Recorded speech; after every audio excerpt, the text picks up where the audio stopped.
కాకినాడ రోడ్ల మండలం వలసపాకుల గ్రామం రోడ్లో గల చౌదరి గెస్ట్ హౌస్ ఎదురుగా ఉన్న షాపింగ్ కాంప్లెక్స్ లో తెలుగుదేశం పార్టీ రాష్ట్ర కార్యదర్శి వాసిరెడ్డి యేసుదాస్ జన్మదిన సందర్భంగా శ్రీకరణ్ కంటి ఆసుపత్రి సౌజన్యంతో ఉచిత కంటి వైద్య శిబిరం నిర్వహిస్తున్నట్లు నిర్వాహకులు తెలిపారు. కాకినాడలో ఏర్పాటు చేసిన కార్యక్రమంలో రామదేవ్ సీతయ్య ధర, తిరుమలరావు, వీరకుమార్, సత్యనారాయణ, వీరభద్రరావు, నాగబాబు కంటి వైద్య శిబిరం వివరాలను వెల్లడించారు. కంటి వైద్య శిబిరం జరుగుతుంది.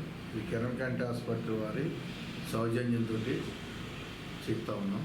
కంటి అన్నిటికంటే కన్ను అవసరాలు అన్నిటిలోకి చాలా ఇంపార్టెంట్ కనుక వారికి పేద బడుగు బలహీన వర్గాల ప్రజలు ఎవరుంటే వారికి ఉచితంగా ఈ కార్యాలయం వద్ద కంటి వైద్యం చేసి కళ్ళజోడు ఆపరేషన్ కూడా ఫ్రీగా చేయించడం జరుగుతుంది. ఇక్కడ వైద్యం చేసిన తర్వాత ఎంతమంది వచ్చినా కాకినాడ రూరల్ నియోజకవర్గం, రూరల్ మండలం, వార్డులు, టౌన్ ఎవరు వస్తే వారందరికీ కూడా పొద్దుట 9 గంటల నుంచి 8 గంటల నుంచి సాయంత్రం 4 గంటల వరకు నమోదు చేయబడుతుంది.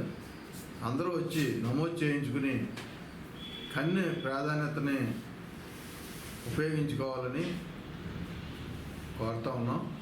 తప్పకుండా తెలుగుదేశం పార్టీ కార్యాలయం జిఎఫ్ఎల్ రోడ్, కాకినాడ, రావణిపేట, 1వ డివిజన్. ప్రతి ఒక్కరూ వచ్చిన వాళ్ళు ఆధార్ కార్డు, గతంలో ఏమన్నా పరీక్షలు చేయించుకుంటే కాగితాలు, ఫైలు, రిపోర్టు కూడా తెచ్చుకుంటే సులువుగా అవుద్ది.